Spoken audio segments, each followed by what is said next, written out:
Dear students, welcome to Knowledge Zone, where online learning is made easy and simple.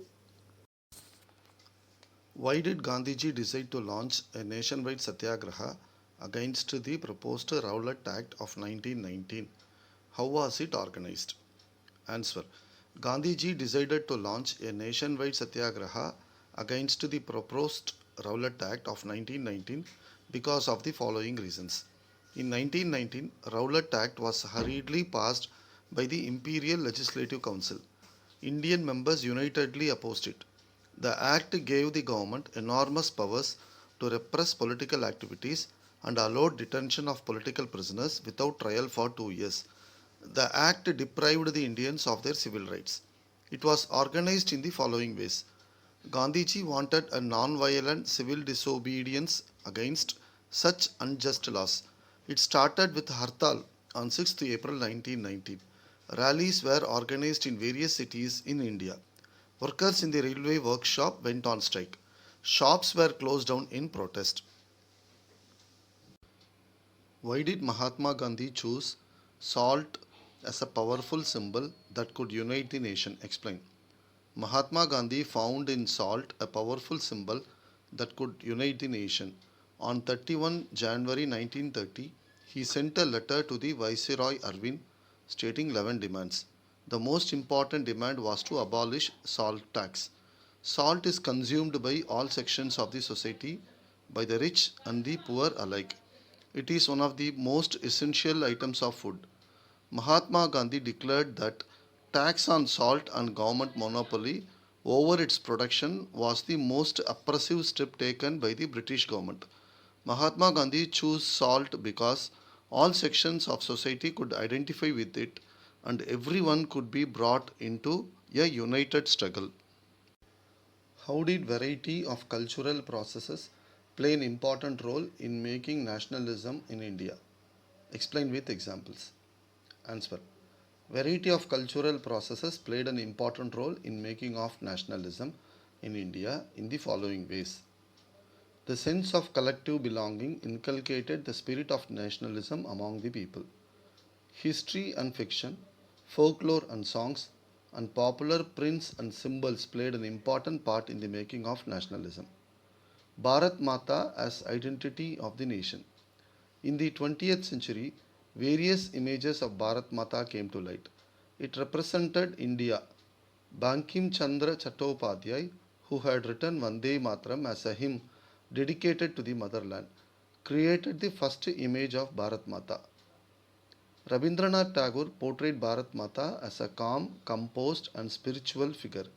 It was influenced by Swadeshi movement. Folklore to restore a sense of pride. Rabindranath Tagore revived folk songs, folk tales, hymns, legends, and stories. In Madras, Natesa Shastri published a collection of Tamil folk tales and folklore of southern India. Flags as identity of the nation. During the Swadeshi movement, flags were carried to create a sense of national belonging. Carrying the flag and holding it aloft during marches became a symbol of defiance. Reinterpretation of history. Another means of creating a feeling of nationalism was through reinterpretation of history. Many Indians wrote about the glorious developments in ancient times, when art and architecture, mathematics, and science flourished. They urged their readers to take pride in this in their glorious past.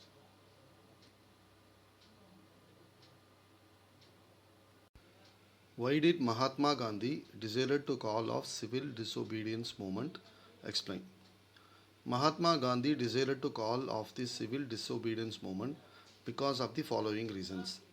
The British got worried by the developments of civil disobedience movement and started the arrest of various top Congress leaders. This led to violent clashes in many parts of the country. When Abdul Ghaffar Khan was arrested from Peshawar, angry crowd demonstrated in streets facing armored cars and police firing. Many were killed. The arrest of Gandhiji led to the attacks on police force, municipal buildings, and law courts by industrial workers in Sholapur. Colonial government got frightened and responded with the policy of brutal repression. At many places, satyagrahis were attacked, women and children were beaten, and about 1 lakh people were arrested. It was under these circumstances Gandhiji called off the civil disobedience movement. Why did Mahatma Gandhi relaunched the civil disobedience movement with great apprehension? Explain. Gandhiji relaunched the civil disobedience movement with great apprehension because of the following reasons. The negotiations at the second roundtable conference in London ended in a failure. Back in India, the government had again begun the cycle of repression. Abdul Ghaffar Khan and Jawaharlal Nehru were in jail. Congress was declared an illegal organization. A series of measures had been imposed to prevent meetings, demonstrations, and boycotts. For over a year, the movement continued, but by 1934, it lost its momentum. How did civil disobedience movement come into force in various parts of the country? Explain with examples. The different social groups which participated in the civil disobedience movement were: in the countryside, the rich peasant communities like Patidars of Gujarat, Jats of Uttar Pradesh took active part in the movement. They were hard hit by trade depression and falling prices and were unable to pay the government's revenue demand. For them, Swaraj meant struggle against high revenue. As depression continued, poor peasantry found it difficult to pay the rent. They joined a variety of radical movements, often led by socialists and communists. Indian merchants and industrialists resented colonial policies which restricted trade. They were against imports of foreign goods. When civil disobedience movement was first launched, they gave financial assistance and refused to buy or sell imported cloth. To organize business interests, they formed Indian Industrial and Commercial Congress in 1920 and Federation of Indian Chamber of Commerce and Industries, otherwise called as FICCI, in 1927. Some workers participated in the movement with their selective approach adopted from Gandhian ideas to protest against low wages and poor working conditions. There were strikes by railway workers and dockyard workers. Thousands of workers in Chota Nagpur tin mines wore Gandhi caps and participated in protest rallies and boycott campaigns. Women joined the civil disobedience movement in large number. They participated in protest marches, manufactured salt, and picketed foreign cloth and liquor shops. How did the First World War create new economic and political situations in India? Explain with examples. The First World War created a new economic and political situation and posed the following problems in India. It led to a huge increase in defense expenditure, which was financed by increasing taxes on Indians. Custom duties were raised and income tax was introduced. Continuous price rise caused extreme hardship to the common people. Villages were called upon to supply soldiers by forced recruitment in rural areas, which caused widespread anger. All this was aggravated by failure of crop and famine. Between 1918 and 1921, crops failed, which further aggravated the anger. Shortage of essential commodities was the natural outcome of war, as industries were geared to produce goods to fulfill war needs. How had non-cooperation movement spread to the countryside? Explain. Answer. Non-cooperation movement began in December 1920.